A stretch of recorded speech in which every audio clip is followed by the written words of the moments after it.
Movie की शुरुआत में हम एक लाइटनिंग ऑब्जेक्ट को देखते हैं जो कि स्पेस में बहुत तेजी के साथ कहीं पर जा रहा होता है, लेकिन तभी उसकी टक्कर एक सैटेलाइट से होती है जिससे वो पृथ्वी की तरफ मुड़ जाता है। अब न्यूयॉर्क शहर का एक बच्चा जिसका नाम जॉस होता है वो अपने टेलीस्कोप से सब देख रहा था। अब कुछ ही सेकंड में वो लाइटनिंग ऑब्जेक्ट उसके घर के अंदर एंटर हो जाता है और उसके रूम की दीवारों से टकराने के बाद वो इस फिश बाउल में जाकर गिरता है जो कि उसके पानी को धीरे धीरे अब्जॉर्ब करने लगता है। अब जॉस भी ये सब देख रहा था और ये सब देखकर वह बहुत हैरान हो जाता है। इसलिए यह बात वो अपनी माँ जीना को जाकर बताता है, लेकिन उसकी माँ अपने बेटे की बातों पर ज़्यादा ध्यान नहीं देती है और वो उसकी बातों को इग्नोर कर देती है। अब यहाँ से हम 3 महीने के बाद का सीन दिखाया जाता है और हम देखते हैं कि फिर से एक फायरबॉल पृथ्वी की तरफ आ रही थी जो कि साइज में बहुत बड़ी होती है और यह फायरबॉल एक आइलैंड पर आकर क्रैश हो जाती है। लेकिन कुछ ही देर के बाद हम देखते हैं कि वो फायरबॉल कोई और नहीं बल्कि एक आदमी होता है जिसने वाइट सूट पहना हुआ था और उसका मुंह पूरा ज़मीन के अंदर धंसा होता है। अब कुछ देर के बाद वह आदमी ज़मीन से अपना मुंह बाहर निकाल लेता है। उसकी सूट मिट्टी से गंदा हो चुका था, इसलिए वो अपने सूट को साफ करने के बाद शहर में चला जाता है जो कि काफ़ी अजीब तरीके से चल रहा था। उसको चलता हुआ शहर के बाकी लोग बड़ी हैरानी के साथ देख रहे थे।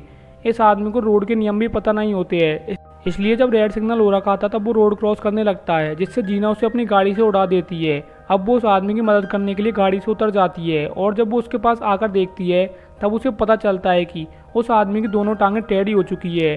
वो बाकी लोगों से मदद मांगने लगती है, लेकिन जैसे ही वह पीछे मुड़कर देखती है उसे पता चलता है कि वह तो गायब हो चुका है। आगे के सीन में हम देखते हैं कि वो आदमी अपनी टेढ़ी टांगों की मदद से चलता हुआ एक शांत जगह पर जाकर खड़ा हो जाता है और तभी उसके कान का एक गेट खुलता है जिसके अंदर से एक रिपेयरमैन बाहर आता है जो कि रस्सी की मदद से होता हुआ उसके टूटे हुए पैर तक पहुंचता है जहां पर एक बटन लगा हुआ होता है जिसको वो जैसे ही दबाता है वहां पर एक गेट लगा हुआ होता है जिसके अंदर बहुत सारे वायर होते हैं। और यहाँ हमें पता चलता है कि ये वाइट सूट वाला आदमी कोई इंसान नहीं बल्कि एक एलियन का स्पेसशिप है जिसके अंदर बहुत सारे छोटे छोटे एलियन इसको कंट्रोल करते हैं और इन छोटे छोटे एलियन को उनके नंबर से पहचाना जा सकता है। जैसे नंबर 1 स्पेसशिप का कैप्टन होता है, वही नंबर 2 वाइस कैप्टन, जबकि नंबर 3 कैप्टन की असिस्टेंट होती है। और स्पेसशिप के अंदर जितने भी एलियन हैं वो स्पेसशिप के अलग अलग पार्ट में काम करते हैं और सभी की रिपोर्ट कैप्टन को देते हैं। अब जो एलियन बाहर रिपेयर करने के लिए गया होता है वो कैप्टन को बताता है कि एक्सीडेंट होने की वजह से स्पेसशिप में कुछ खराबी आ चुकी है, इसलिए कैप्टन सभी क्रू मेंबर को मीटिंग हॉल में बुलाता है। और यहाँ हमें पता चलता है कि ये एलियन का ग्रह बहुत जल्दी ख़त्म होने वाला है और उन्हें पृथ्वी से 48 घंटे के अंदर नमक और पानी को अपने ग्रह पर ले जाना होगा जिससे वो अपने ग्रह को बचा सके। लेकिन नमक और पानी को ऑब्जॉर्व करने वाला जो यंत्र होता है जिसको ऑर्ब कहा जाता है वो इनसे गुम हो चुका है और ये उसी को ढूंढ रहे होते हैं। दरअसल 3 महीने पहले जो बॉल जॉर्ज के फिश टैंक में आकर गिरी थी ये उसी को ढूंढ रहे होते हैं क्योंकि वो एलियन का ऑर्ब होता है और ये उसी की मदद से नमक और पानी को अपने ग्रह पर लेकर जाएंगे। लेकिन ऐसा करने के बाद पृथ्वी पूरी तरीके से तबाह हो जाएगी। आगे के सीन में हम देखते हैं कि जोश उस आदमी को अपनी बालकनी के नीचे खड़ा हुआ देखता है, इसलिए वो अपनी माँ को बुला लेता है।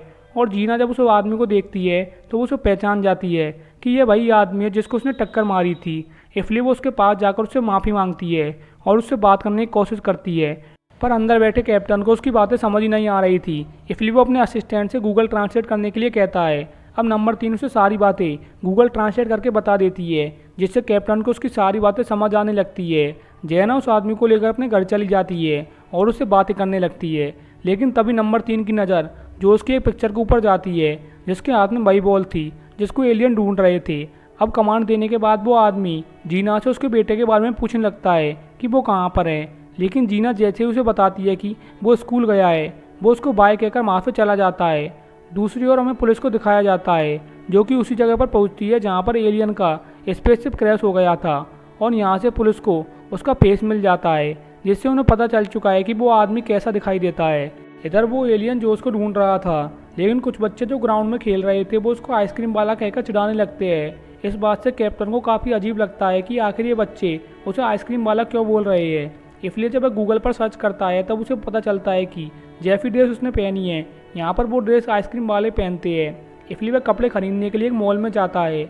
लेकिन यहाँ पर उसे पता चलता है कि कपड़े खरीदने के लिए यहाँ पर पैसे देने होते हैं, इसलिए वह टेबल पर पड़ी करेंसी को स्कैन करके ट्रायल रूम में जाकर वैसे ही बहुत सारी करेंसी प्रिंट कर लेता है और उससे नए कपड़े खरीद कर वह जोश को ढूंढने के लिए स्कूल में की तरफ निकल जाता है। इधर हम जोश को देखते हैं जो कि उसी बॉल से खेल रहा था, लेकिन एक बच्चा उसे तंग करने लगता है और उसके हाथ से वो बॉल भी छीन लेता है। अब वो वुमन शिप जोश को ढूंढता हुआ स्कूल पहुंच जाता है, लेकिन स्कूल का प्रिंसिपल उसे टीचर समझ रहा था, जिससे वो उसे क्लास में जाकर बच्चों को पढ़ाने के लिए कहता है। अब वो बच्चों को पढ़ाने के लिए जोश की क्लास में पहुंच जाता है, लेकिन यहाँ पर वो बच्चा भी था जिसने उससे बॉल छीनी थी, और अब वो वुमन शिप को देखकर उसे बुली करने लगता है। लेकिन जब वो वुमन शिप अपने दोनों हाथों से बोर्ड पर लिखता है, तब ये सब देखकर बच्चे काफ़ी हैरान हो जाते हैं। अब क्लास ख़त्म होने के बाद वह जोश को लेकर बाहर आता है और उससे उस बॉल के बारे में पूछने लगता है, जिसे सुनकर वह काफ़ी हैरान हो जाता है कि आखिर उसे बॉल के बारे में कैसे पता चला, क्योंकि वो बॉल तो स्पेसशिप से आकर गिरी थी।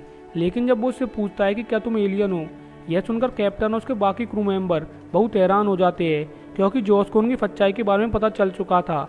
जॉश उसे बताता है कि जो बॉल तुम ढूंढ रहे हो वो इस समय मेरे पास नहीं है, बल्कि वो बॉल मेरे क्लासमेट सैम ने मुझसे छीन ली है।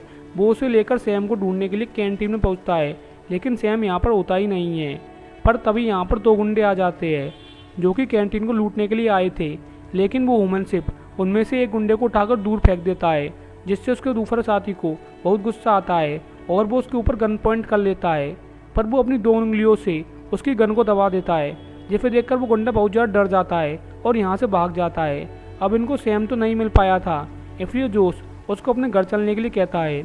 इसलिए अब ये दोनों घर जाकर वीडियो गेम खेलने लगते हैं। पर कुछ देर के बाद जीना भी घर आ जाती है, जिसे देखकर वो वुमन शिप यहाँ पे जाने लगता है। लेकिन जीना उसे आगरा डिनर पर चलने के लिए कहती है, जिसके लिए वह मान जाता है। लेकिन जीना को अभी तक उसका नाम नहीं पता था, इसलिए जब वो उससे नाम पूछती है तो अपना नाम डेव बता देता है। अब वो डेव को लेकर डिनर पर जाती है, जहाँ पर एक हॉट डॉग कॉम्पिटिशन चल रहा था, इसलिए डेव उस कॉम्पिटिशन में पार्टिसिपेट भी करता है और बहुत सारे हॉट डॉग खाकर उस कॉम्पिटिशन को जीत लेता है, जिसके लिए उसे गिफ्ट में एक टेडी बियर मिलता है। लेकिन उसे वह बहुत खतरनाक चीज़ लग रही थी, पर तभी गूगल से सर्च करके उन्हें पता चलता है कि वो एक टेडी बियर है।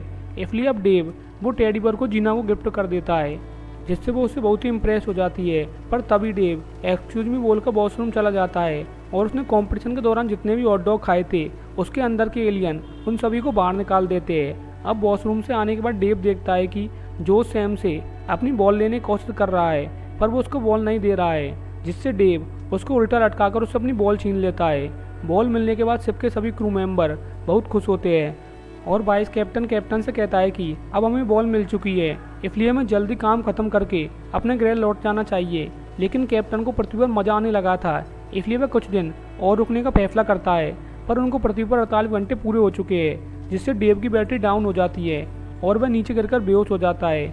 जीना उसको बेहोश देखकर बहुत घबरा जाती है, इसलिए उसको लेकर हॉस्पिटल पहुंचती है, जहां पर डॉक्टर जब उसको इलेक्ट्रिक शॉक लगाता है तब वह फिर से चार्ज होने लगता है और थोड़ी देर के बाद वह पूरी तरीके से ठीक हो जाता है। डेव को देखकर जीना बहुत खुश होती है और उसे बताती है कि आज मेरा बर्थडे है, मैं अपने बर्थडे को तुम्हारे साथ सेलिब्रेट करना चाहती हूँ, जिसके लिए डेव भी मान जाता है। लेकिन शिप का वाइस कैप्टन अपने कैप्टन के ऊपर गुस्सा करते हुए कहता है कि आखिर तुम अपने मिशन को भूलकर उस महिला की सारी बातें क्यों मान रहे हो। पर कैप्टन को भी उसके ऊपर गुस्सा आ जाता है और वो अपने वाइस कैप्टन को यहाँ से भगा देता है। अब जीना अपने बेटे के साथ डेव को लेकर एक क्लब में जाती है। इधर वाइस कैप्टन को ऐसा पसंद नहीं आ रहा था, इसलिए वह शिप के बाकी क्रू मेंबर को कैप्टन के खिलाफ भड़काने लगता है।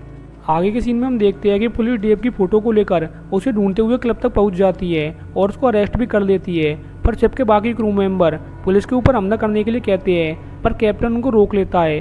वह उनसे कहता है कि ये लोग सिर्फ अपनी ड्यूटी कर रहे हैं। अब इस बात पर वाइस कैप्टन को कैप्टन के ऊपर बहुत गुस्सा आता है और वह क्रू मेंबर के साथ मिलकर कैप्टन को ही अरेस्ट कर लेता है और उसके बाद वह पूरे शिप का कंट्रोल अपने हाथों में ले लेता है।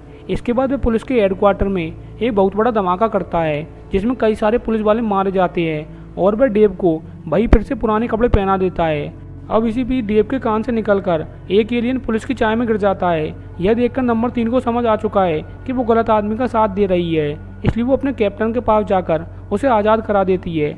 यहाँ पर कैप्टन नंबर 3 से कहता है कि हमें जल्दी से शिप को स्ट्रेट डाउन करना होगा, पर तभी वाइस कैप्टन का आदमी आकर उनको पकड़ लेता है और उन्हें वाइस कैप्टन के पास ले जाता है, जहाँ पर वो उन दोनों को शिप से बाहर फेंक देता है। बाहर आने के बाद कैप्टन नंबर 3 से कहता है कि अब हमें जल्दी से शिप के अंदर जाना होगा, नहीं तो वाइस कैप्टन पूरी पृथ्वी को तबाह कर देगा।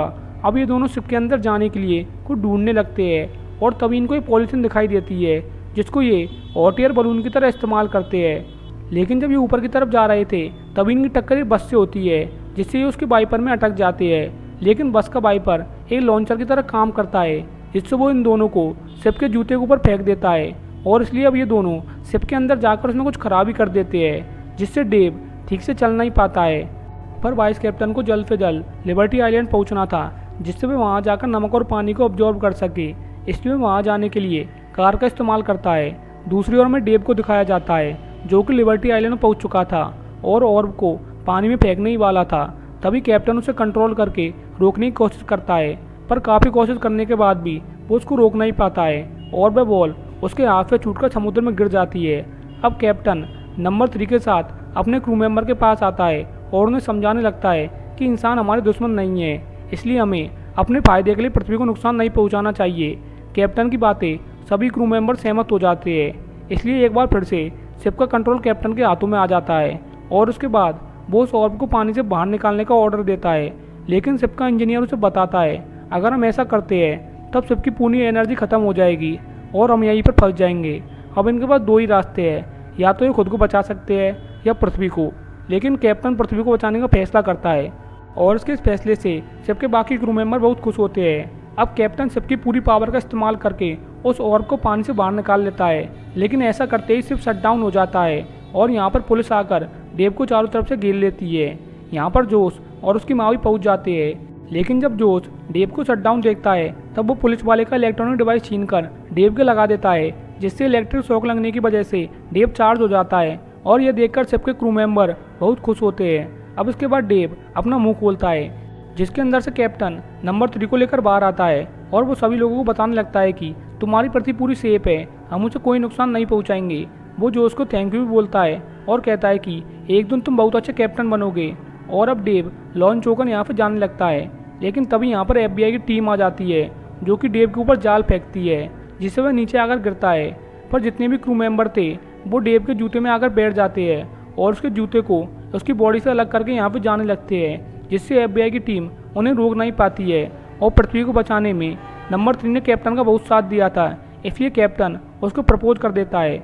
और इसी के साथ ये मूवी यहीं पर एंड